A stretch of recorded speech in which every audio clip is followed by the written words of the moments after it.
Hello everybody, welcome to my channel. So this is the part 2 of MD5 algorithm. In case you are watching this video for the first time, I would highly recommend you to go back and watch the part 1. And if you are watching this in continuation, then I welcome you again. So now let's get started with MD5 algorithm.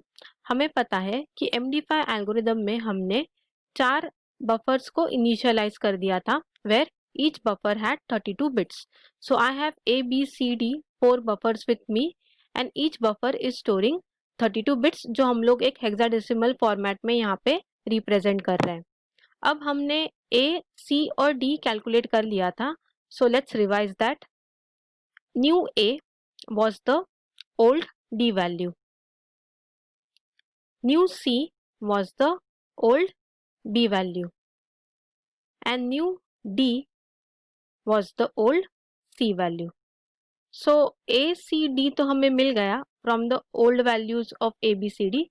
Now let's talk about the calculation of this new B value. To calculate this new B, we need to perform 7 steps. So let's study each of the 7 steps in detail. सबसे पहले हम बात करेंगे step number 1 की. So in step number 1 आप देख सकते हो कि step number 1 में 3 इनपुट आते हैं B, C and D and they go as input to this process P. अब ये जो process P है, this is actually consisting of 4 functions F, G, H, I. तो पहले हम f फंक्शन यूज करेंगे, फिर g, फिर h और i. इन चारों फंक्शंस को यूज करके हम लोग आउटपुट कैलकुलेट करेंगे using these 3 inputs b, c, d. एक बार हमें ये आउटपुट मिल गया, फिर वो आउटपुट जाएगा स्टेप नंबर 2 के लिए. स्टेप नंबर 2 में हम एडिशन करते हैं a वैल्यू का with the output of this process p. इन दोनों का कैलकुलेशन और एडिशन होने के बाद जो रिजल्ट आता है उसको भेजते हैं हम स्टेप नंबर 3 के लिए. स्टेप नंबर 3 में हम लोग यूज करने वाले हैं mi. सो ये जो mi है इसका रेंज होने वाला है m0 to m15. If you remember in the last video I told you that हम लोग 512 बिट्स के मैसेज को 16 ब्लॉक्स में डिवाइड करते हैं which is m0 to m15. तो वही पहला ब्लॉक m0 हम यहाँ पे यूटिलाइज करेंगे और उसका एडिशन करने के बाद जो रिजल्ट आएगा उसको हम ऐड करने वाले हैं t0 वैल्यू के साथ. तो जैसे m0 to m15 होगा वैसे ही यहाँ पे t0 to t15 constant values होंगे और वो एडिशन हम लोग करने के बाद जो आउटपुट आएगा, output is going to be left shifted s number of times. Left shift करने के बाद जो आउटपुट आएगा that will be for step number 6.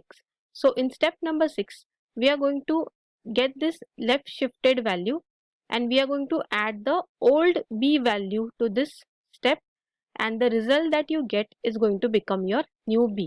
So a c d calculate करना easy है लेकिन b के लिए हमें ये 7 steps को follow करना है using this 4 functions which are going to be replaced in this process p. सबसे पहले let's talk about the function f. Function f is f of bcd is equal to bc और not bd. तो ये है मेरा b, ये है c और ये है d. ये तीन वैल्यूज यूज करूंगी मैं and I will calculate the output of this process p. Once I get the result of this process p I will send it to addition operation. So a के buffer में जो value था which is 0 1 2 3 4 5 6 7 उसका addition होगा with the output of this process p और इसका output will go for the next step.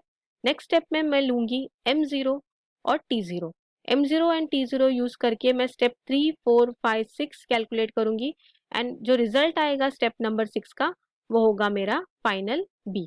अब जैसे मैंने यहाँ पे m0 और t0 यूज किया है तो नेक्स्ट स्टेप में मैं यूज करूंगी m1 t1, उसके बाद m2 t2, m3 t3 so on up till I reach m15 to t15.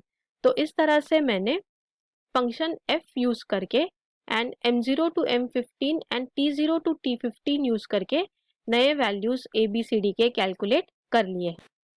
For the next step I will use the process g. So now g consist of gxyz is equal to xz और y not z. तो ये है x, ये है y और ये है z. इससे हम लोग कैलकुलेट करेंगे output of process p which is now this zeep function.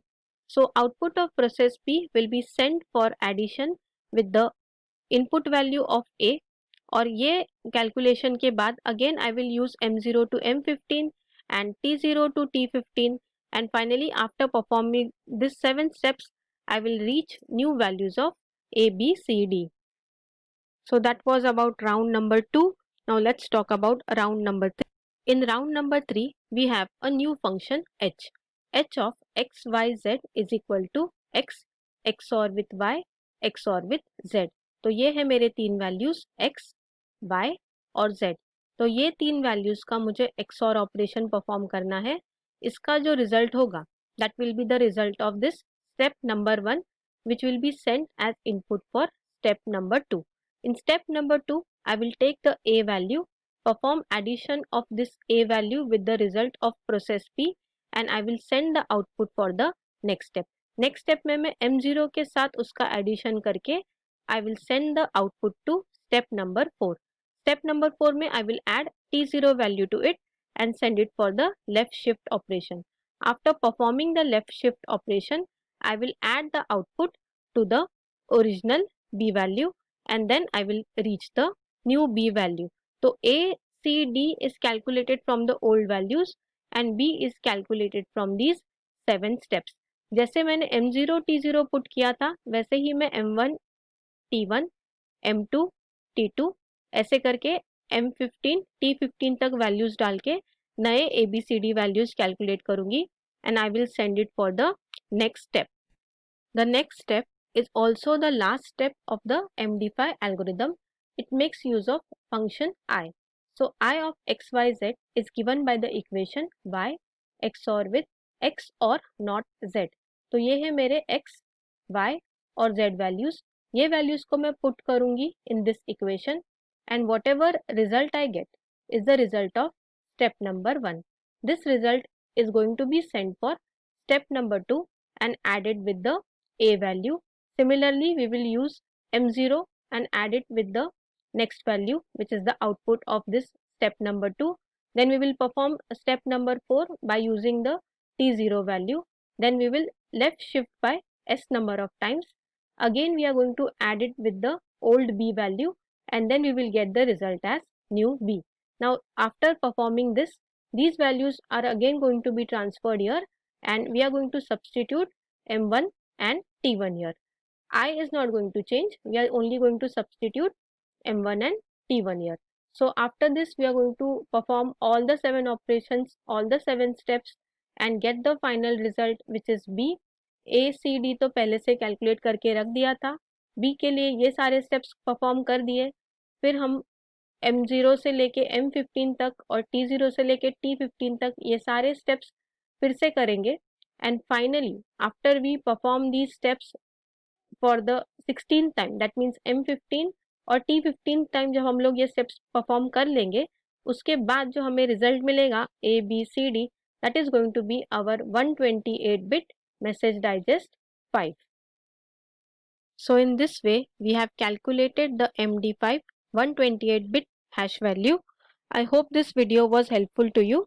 Do like and share my video. Thank you so much for watching and see you in my next video.